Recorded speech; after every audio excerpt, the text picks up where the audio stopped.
How you guys doing today? Good, I hope. August is upon us now, and man, I don't know, I'm nervous. I definitely gave into the whole 2020 is one heck of a year thing, and I just feel like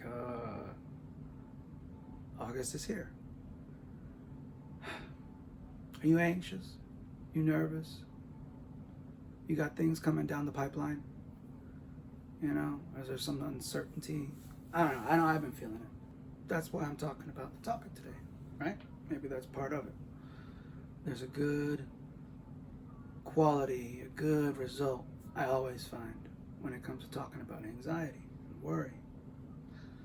In my practice, I have many clients come talk to me about that on a weekly basis, on a daily basis, it feels sometimes. And that's okay, because the world is an uncertain place. And I think more and more these days, it's maybe easier for us to find ourselves in uncertainty. It's, maybe that's not so strange. So I thought, why not share some of the nice points that come up in many of my sessions when I'm talking to clients, helping them understand anxiety and also manage it. I figured, why not? Because, okay, coming up, baby, hold on. I've got the kids right now. Anxiety is such a pain in the butt, but it's necessary. Why is it necessary? Why do we have to get anxious? Yeah. So, yeah, why do we have to get anxious? Because that's part of our alarm system that I'd like to talk to clients about. Think of our emotions as these reactions in us, this way of letting us know what to do. Right? Your feelings are an experience that you have where it's a combination of perceptions and thoughts and ideas and values. They all stir up and create this output, this feeling. And that feeling sometimes motivates us to do things, tells us what to do, how to react in the world, perhaps, in our environment. And we have anxiety, like this alarm system. If you think back in our evolution on this planet, there were times, it's fair enough to say there were times where danger was much more present and in our face, perhaps. Not that it's not nowadays. But, man, you had like I'd hate to be getting jacked by a saber-toothed tiger on my way home from hunting or fishing or something like that, right? Or maybe you live in a nice little valley with your small village, and then some, marauders come through and then, take you out, right? There was a lot of danger, uncertainty back then. And so when things became unknown, fearful, right? We connect fear to anxiety. All of a sudden we have this fight or flight response. This either do we stand our ground, or do we get the heck out of there? And I talk to clients about how that system is not gone in us by any measure. It's just changed slightly, or maybe a lot, I don't know. But it's changed in that our environment is different. And so how we utilize that system needs to be better understood and maybe better controlled, because sometimes we don't have control over that in a good way. We kind of just meander through life, and then we're an adult and realize, I need to get better at this. I need to tighten this up or put it in shape or something. So we have this system that brings us this idea of, do I fight or do I run away? And why does that system come up? Because you are this thing going around your day, and then something presents itself, right? Now, when that something presents itself, a situation, we'll say, it has the potential to be somewhat of a situation that you're not sure about, uncertain, unfamiliar, doubtful, clueless, perhaps. And if that happens, depending on how our attitude towards that kind of scenario is, again, like I say, a mixture of all these different things, we may be very vulnerable to feel anxiety. You know what I mean? It's like one of those things that we recognize where because you're not sure what's going to happen, one of the default systems in us is to be like, well, what's that about? You know, if we had like a little committee in our head, whenever we come across things that are unsure, uncertain, only partly aware to us, you know, unfamiliar, it's almost like that committee slams their hands on the table and goes, hold up. Are we sure this is safe? Do we know what's going to happen? Do we know if this is going to be okay for so-and-so? Do we know if they all think that, like, all of a sudden all these worries start popping up, all these what ifs and all these what if this, what if that, all this, because we need to know the dangers of what may happen in front of us or to us, etc. So that system has its purpose. You know what I mean? Sometimes you're driving down a really bad neighborhood, or you're all of a sudden noticing something fishy going on in traffic, you know, or all of a sudden, you know, someone's raising their voice in a public space. You're not sure. They seem kind of, you know, weary or uncertain, and maybe they're going to be dangerous. Who knows? You sense something. And sometimes you pick up on that enough to be like, you know what? I don't feel good. And you listen to it, and you're like, you know what? I don't feel good about this. Let's all leave, or I got to go, or something. And we leave. Right? Or we listen to it and we say something like, you know what? I got to say something. Or, you know what? This guy's coming at me. I better be ready. Here we go. We fight or flight. Right? But something happens where we have to react. And if we're not sure and we don't come up with an answer, we may have these what ifs, these ideas of problems, the chaos. And in response, we get anxious. And in that anxiety, we react.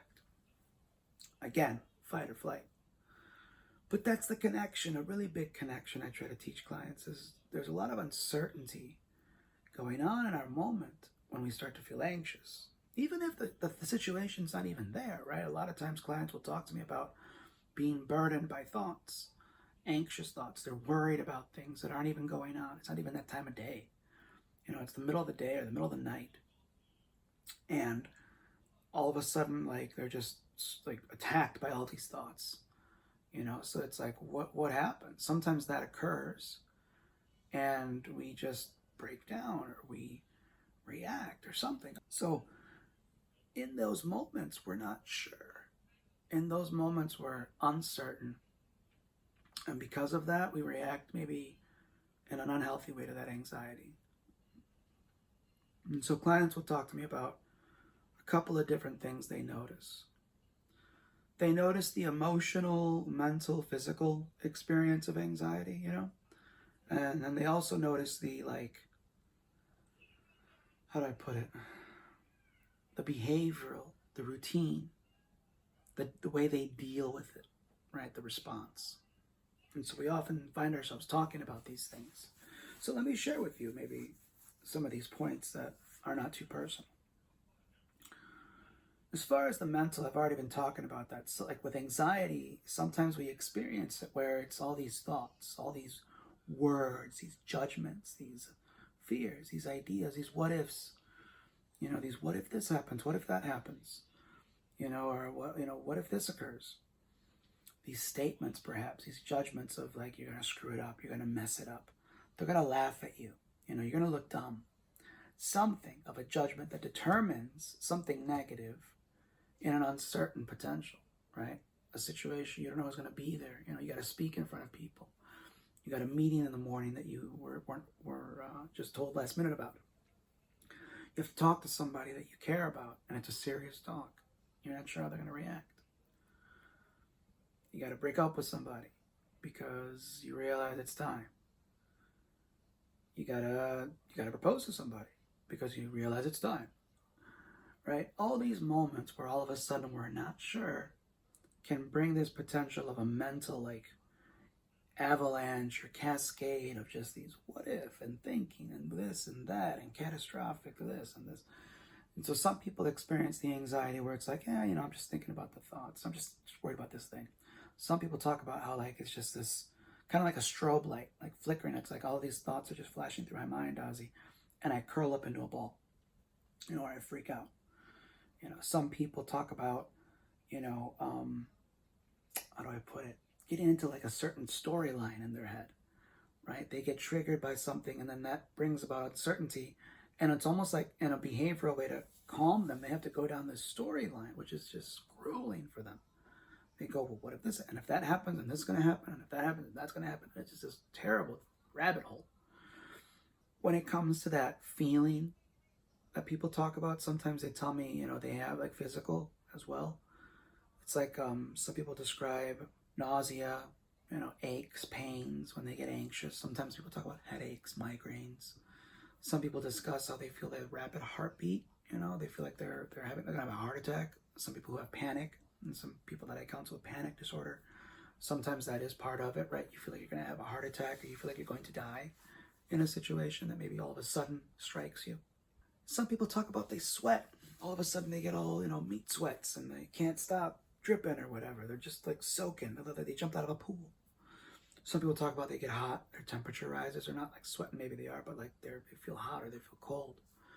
Some people talk about feeling like a bunch of millipedes walking all over their skin, right? Or they get so scared, or they get so worried, or they feel like numb. Some people feel like they're completely numb and vacant, like they're in a shell, like they're there, but they're not there. Some people talk about like irritation to their gastrointestinal tract and their system there. And some people talk about like feeling gas or feeling irritable, nausea. Some people talk about vomiting sometimes.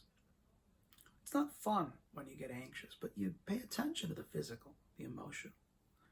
The other piece that clients talk to me about is like the routine and the reaction and the behavioral response, right? And sometimes it's, you know, a little bit of some of the mental and emotional and physical response, but it's also, when you kind of zoom out, they also explain this like way of dealing with the situation that makes them anxious.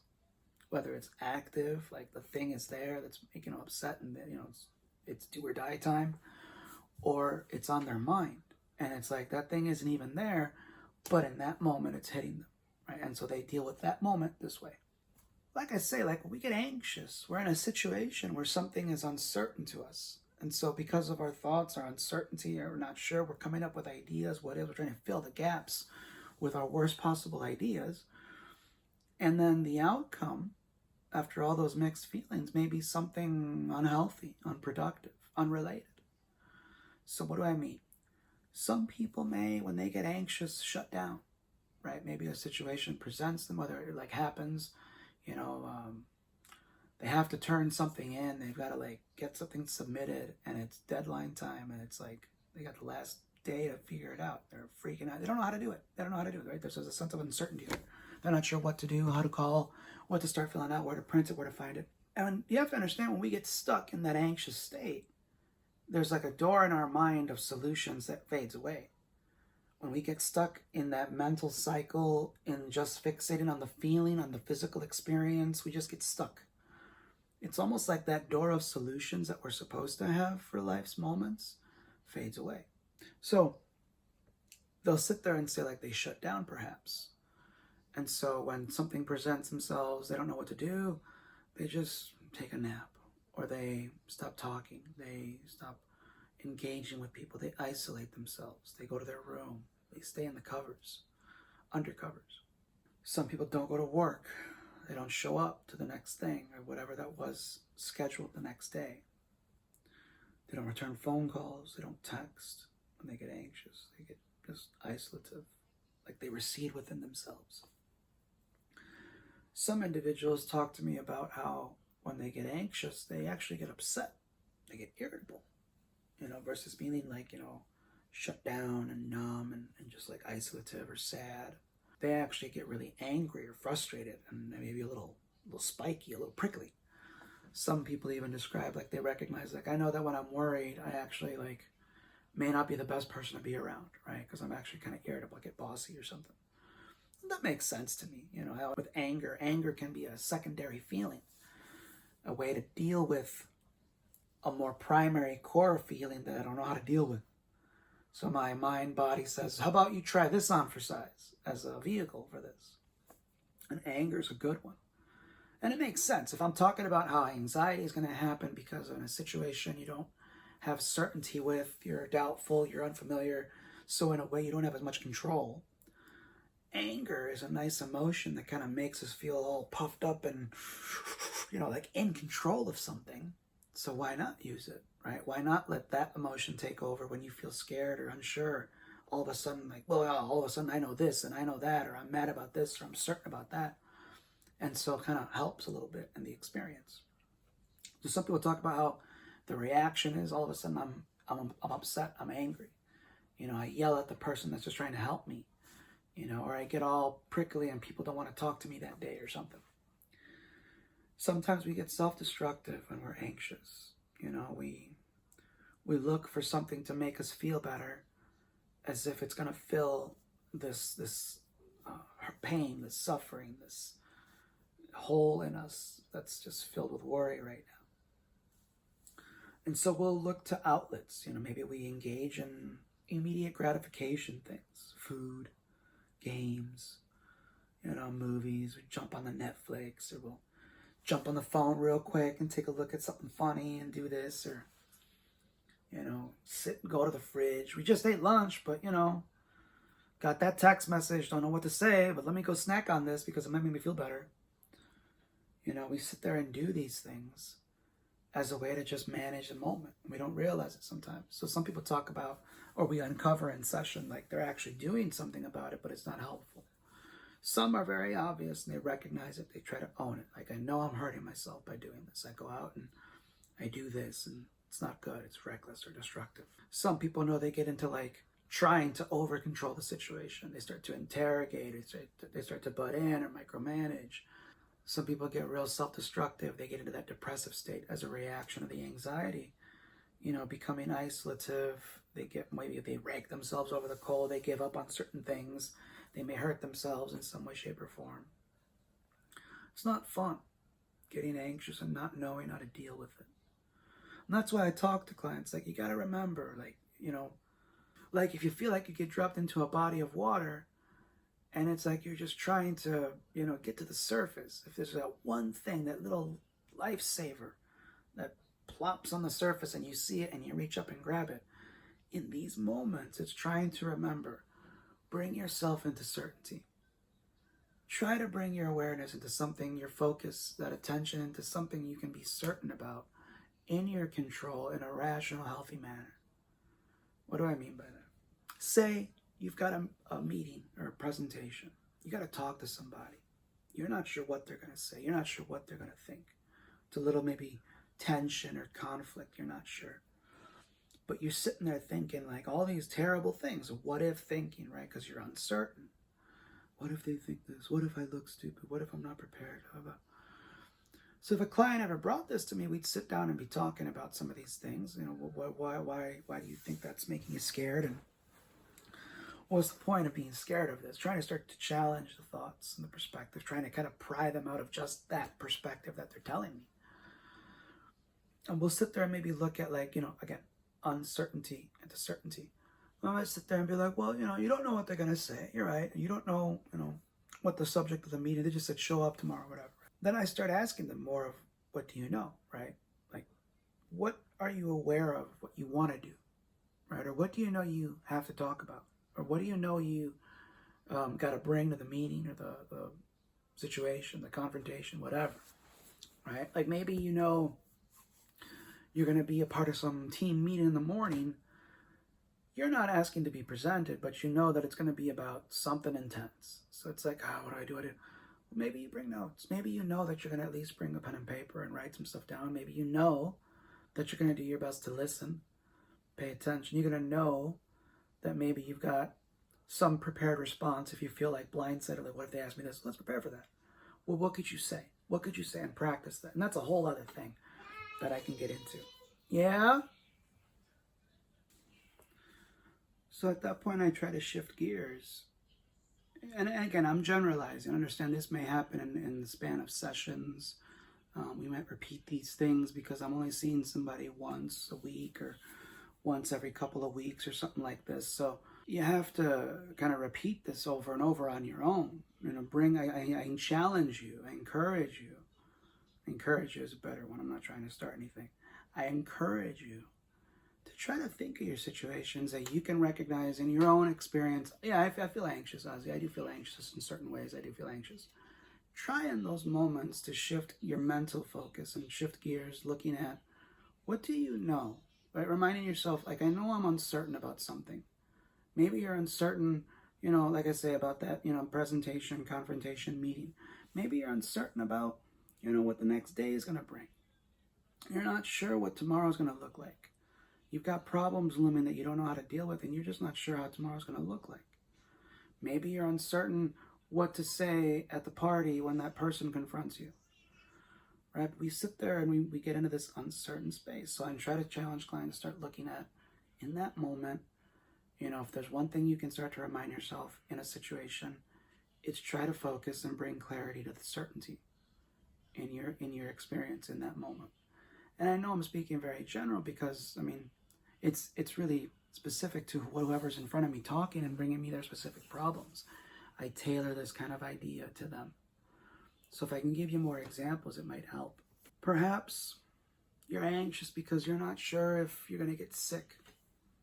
You don't know if this virus is going to hit you. Right? You're worried. Maybe you're not worried. Great. Other things make you anxious, and that's good. Or not good, but not this virus at least. But if this virus is worrisome to you, maybe sometimes you are at risk and you are going out there and maybe you feel like you're in danger at times, and that anxiety strikes you. Many people have told me at times there's a feeling of uncertainty and stress. Of course, I worry about getting sick. I worry about, what if this is the day that I get coughed on the wrong way or I touch that wrong thing. Of course, they get into uncertainty. That's one of the dangest things about this whole coronavirus is really presented a lot of uncertainty to people. So I find myself trying to remind them, be mindful and bring back that certainty of what you're doing. You've got your mask. Maybe you got your hand sanitizer. Maybe you're fine. You're like, what, as long as I come home and shower, like I'm cool. If I just come home and shower, I'll be all right. But there's some idea, some certainty. Maybe you're driving and you're not sure if someone's going to hit you or if you're going to get rear-ended because you were in a bad car accident before.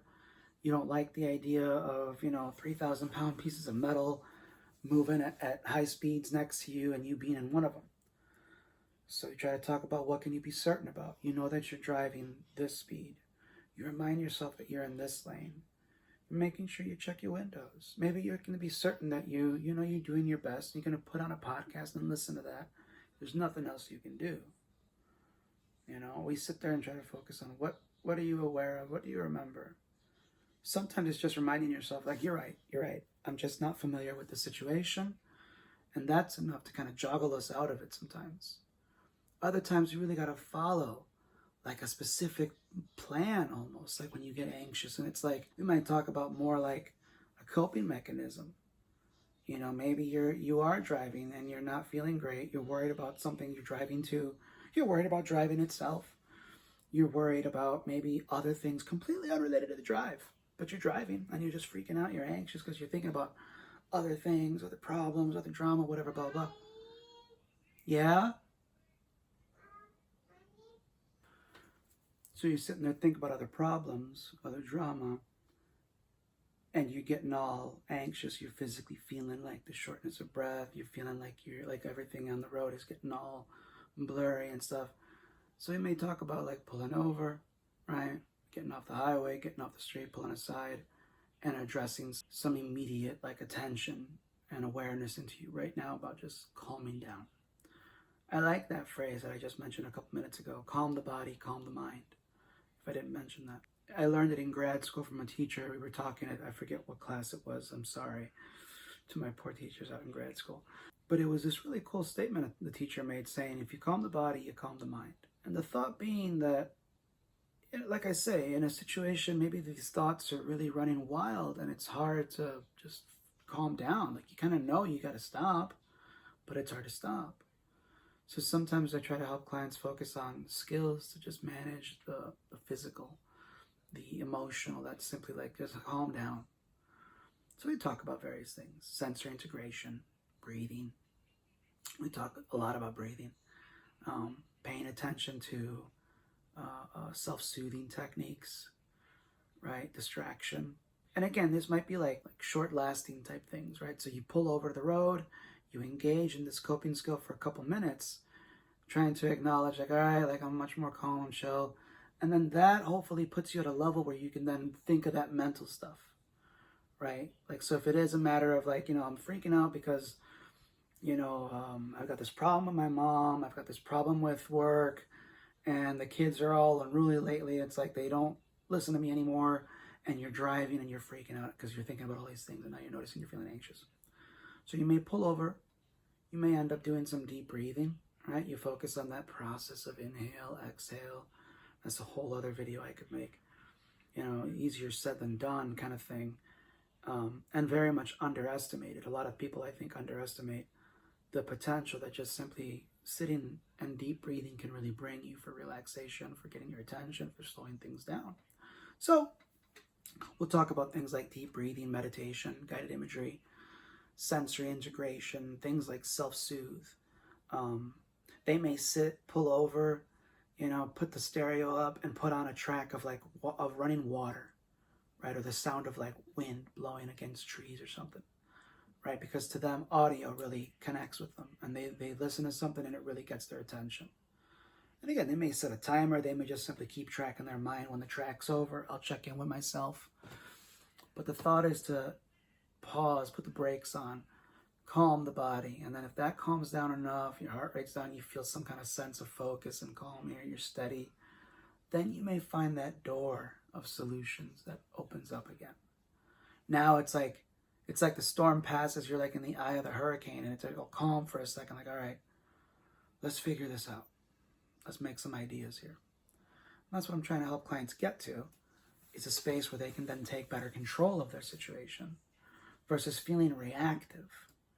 They feel more assertive, more intentional. We may do things like distract. Maybe we'll have them put on a podcast because they know that, listening to this is much better than simply focusing on the things they know they can't control right now, right? Maybe they sit and, focus on the moment. They take some deep breaths. I tell them, pay attention to like what's going on in the here and now, right? It's funny that I'm talking about driving, because in honesty, when I think about anxiety, I do think of this. Now I'm going back to the mental a little bit. I think on a metaphor that I find very useful for clients, and it's the idea of driving. When you think about you and the way you drive, when you drive, right? I'm trying to think back in driving class. When you drive, what do you focus on, right? You pay attention to the 30, 40 feet around you, right? Nowadays, I think of those Google Map cars. You ever like drive by one of those things? They got that big old like pineapple on top of the car, and it's like scanning everything around them because they got to take pictures and stuff like that.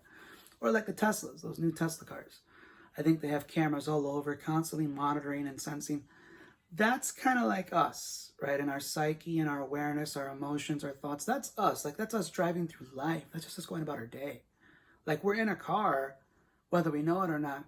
Like this vehicle that we have.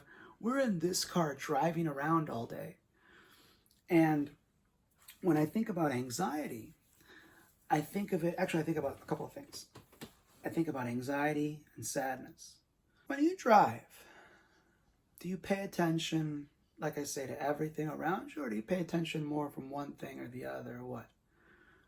When I think of people who come to me and talk about sadness and depression, a lot of those things, those problems, grief, it's almost like when they drive, they're looking too much in the rearview mirror. They're looking too much in the past. They're looking too far in the back. And so we work in some direction of helping them let go, put away, own, preserve, whatever has to happen, accept, and then kind of bring themselves more to what's going on 30, 40 feet around you. But some people with anxiety, they often relate to the idea of when you're driving, it's like all I'm doing is looking ahead. All I'm trying to do is look like 10 miles ahead, and in a certain way, they're not paying attention to the 30, 40 feet around them, the things that they can have better control over right now. So I think of that when we think of anxiety, like for our own situations, where you go about life and it's like, I'm looking way, way down the road, trying to think about what if this, what if that, what if this. Let me bring it closer. Maybe I realize I'm not even there yet. I'm not even down that mile marker yet, so I don't have to worry about it right now. So I like to talk about that metaphor with clients and see how they apply it to themselves. So I encourage you to think of it for yourself as well. But that's the idea, right? There's this sense of overtaking that happens in us when we get overtaken by anxiety. And it's like we're not in control as much as we want to be. Or we are, but like in hindsight, not the way we would have wanted. So I talk to clients about that. Recognize there are some things to help just remind yourself of. Certainty point. The idea that there's this awareness that we have to be on top of in the moment as much as possible. A big thing that helps, going back to the physical and stuff, the behavioral, the routine, is create a routine to fight against anxiety. Some people talk to me a lot about having anxiety throughout the day, like it's like a coating of anxiety throughout the day. It sucks. And oftentimes I notice there's like a breakup or a not at all sense of structure to routine in their life, like their day-to-days. What do they do when they get up, when they go about their day? What's the plan of their week? Like, what are they in? What's their rhythm right now of life? What's the rhythm that you're in? So sometimes it helps to build rhythm or tighten up or shape up or put more attention, polish up the rhythm of life that you're in, right? Are you a student? Are you a parent? Are you a kid? Are you an elderly person? Do you have a bunch of kids? Are you single in an apartment? Are you married in a big house, regular house, small house? Like, what's your life situation? Are you in grad school? Are you dating several people? Are you out there just trying to make it and hustle? Right? What is your rhythm? Right? Whatever that rhythm is, are you focused on it? Are you focused on other things? Over there, back there, whatever. Whatever that rhythm is, I'm not going to get too far into it. But whatever that rhythm is, sometimes we don't bring our attention to it. We haven't set up structure in our life that keeps us to that rhythm. A routine of knowing what you're supposed to be doing, again, invites certainty, right? So sometimes clients will tell me they get paused in their day because they're freaking out about this, or they're stuck with this. This thing just happened now, they can't think of anything else. So sometimes it's doing those coping skills and reframing some of the perspective and thoughts to bring them back to the moment, because there's a routine they're trying to follow. Oh yeah, it's noon. I have to go do this and do that, and I'll deal with this later after 8 o'clock when I've got free time. And it helps them move forward, helps them get going. And so the thought of, maybe building a routine is something that would help. Seeing there's a lot of downtime in my day. There's a lot of open gaps where these thoughts are just waiting for me to enter, or I can just get preyed upon by these thoughts. So sometimes it helps to have something you've got to focus on and you've got to get done. So sometimes we're building goals like that, building routines, creating structure in somebody's life, which is helpful. And so I encourage you to take a look at that as well. I've thrown a hodgepodge of things out there, and I'm going to wrap it up because, as you've seen, my little one has interrupted me now a couple of times, and I'm getting word that the rest of the crew's on the way home, so it's about to get a lot noisier in this house. I hope you guys are all doing well. I know, like I say, August is here. I'm hoping that some of this stuff I've mentioned helps a little bit, maybe sparks some ideas, points you in the right direction. If you have questions or thoughts, please let me know. Throw some things on there. If you want me to elaborate on something a little more, I wouldn't mind. It's helpful for me to practice talking more about these things and maybe breaking down some of my own shyness to talk and share this to people that aren't talking back to me. So I hope you guys are all having a good one. Take care. Good luck this month of August.